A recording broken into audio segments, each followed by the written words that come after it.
Assalamualaikum warahmatullahi wabarakatuh. Pada video kali ini saya akan menyampaikan sebuah materi yang berkaitan dengan sistem mikroprosesor. Sistem mikroprosesor seharusnya bukanlah barang yang aneh bagi kita. Barang yang kita gunakan seperti laptop, komputer, ataupun handphone adalah contoh barang yang menggunakan sistem mikroprosesor.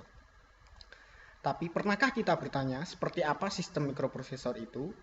Lalu, bagaimana bentuknya? Adalah pertanyaan yang tidak dapat kita jawab sebelum kita belajar tentang sistem mikroprosesor. Oleh karena itu, kita perlu membangun pengertian tentang mikroprosesor dan sistem mikroprosesor. Dalam video kali ini, saya akan menyampaikan beberapa materi yang berkaitan dengan sejarah mikroprosesor, konsep sistem mikroprosesor, dan fungsi diagram sistem mikroprosesor. Pertama adalah sejarah dari mikroprosesor. Teknologi mikroprosesor pertama kali diperkenalkan pada 5 November 1971 oleh perusahaan elektronik asal Amerika, yaitu perusahaan Intel Corporation. Chip mikroprosesor pertama yang ditemukan adalah chip mikroprosesor Intel 4004 yang merupakan chip mikroprosesor dengan ukuran 4 bytes.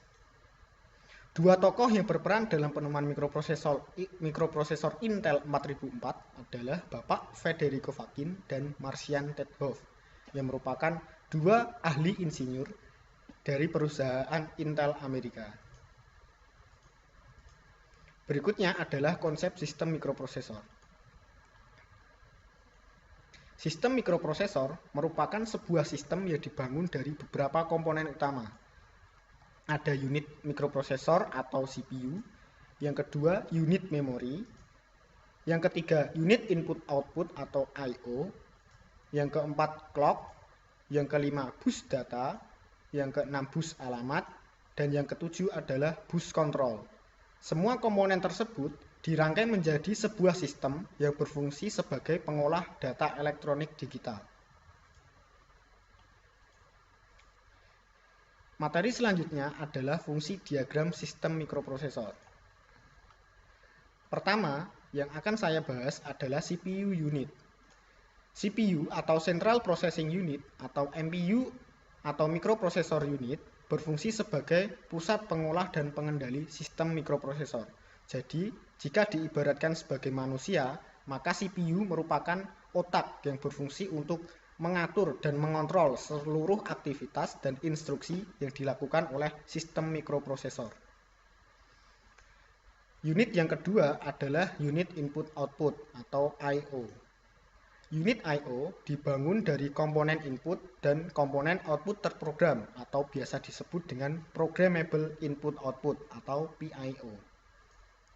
Unit I/O bekerja dengan menghubungkan peralatan input dan peralatan output dengan CPU atau MPU.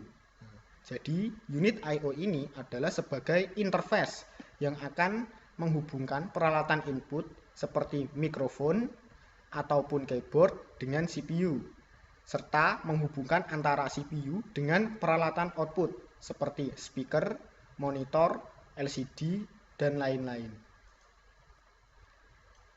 Unit yang ketiga adalah unit memori. Unit memori terdiri dari dua unit, yaitu unit memori baca atau disebut dengan read-only memory atau ROM, dan yang kedua adalah unit memori baca tulis atau read-write memory atau RWM. Unit memori baca tulis dalam laptop kita biasa kita kenal dengan RAM atau Random Access Memory. Unit memori berfungsi sebagai perekam dan penyimpan data atau program. Jadi seandainya terdapat data atau program yang harus disimpan dalam sistem mikroprosesor, maka akan disimpan dalam unit memori ini. Yang keempat adalah clock. Clock atau disebut dengan unit detak bekerja sebagai penggerak sinkronisasi sistem. Unit clock adalah osilator gelombang kotak dengan frekuensi tertentu yang diatur sesuai dengan kemampuan CPU. Unit clock ini biasanya menentukan seberapa cepat sistem kerja dari sistem mikroprosesor. Contohnya dalam komputer, kita ada kecepatan clock 2,9 GHz, ada kecepatan 1 GHz, dan lain sebagainya. Unit yang kelima adalah unit bus data atau saluran data.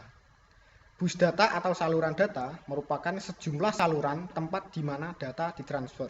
Jadi, seandainya ada data dari CPU, maka akan ditransfer melalui bus data menuju unit memori ataupun unit I/O. Transfer data dapat terjadi di antara CPU dengan memori unit ataupun di antara CPU dengan unit I/O. Bus data bersifat dua arah, yang artinya data bisa masuk ke dalam CPU dan juga bisa keluar dari CPU. Yang keenam adalah unit bus alamat. Bus alamat atau saluran alamat bertugas menetapkan atau memilih salah satu lokasi memori, salah satu lokasi port I/O yang hendak diakses. Jadi, jika bus data berfungsi untuk saluran data, maka bus alamat atau saluran alamat ini berfungsi untuk menentukan atau memilih lokasi memori ataupun lokasi port I/O di mana data tersebut akan dikirim. Yang ketujuh adalah bus kontrol. Bus kontrol atau saluran kontrol berfungsi mengatur penyerempakan memori, penyerempakan I/O, dan penjadwalan CPU, interupsi, kendali, Direct Memory Access atau DMA, dan pembentuk clock dan reset. Jika tadi bus data berfungsi sebagai saluran data dan bus alamat berfungsi sebagai tempat untuk menentukan lokasi di mana data akan dikirim, maka bus kontrol ini adalah untuk menentukan apakah data itu kita baca oleh sistem mikroprosesor ataupun ditulis oleh sistem mikroprosesor.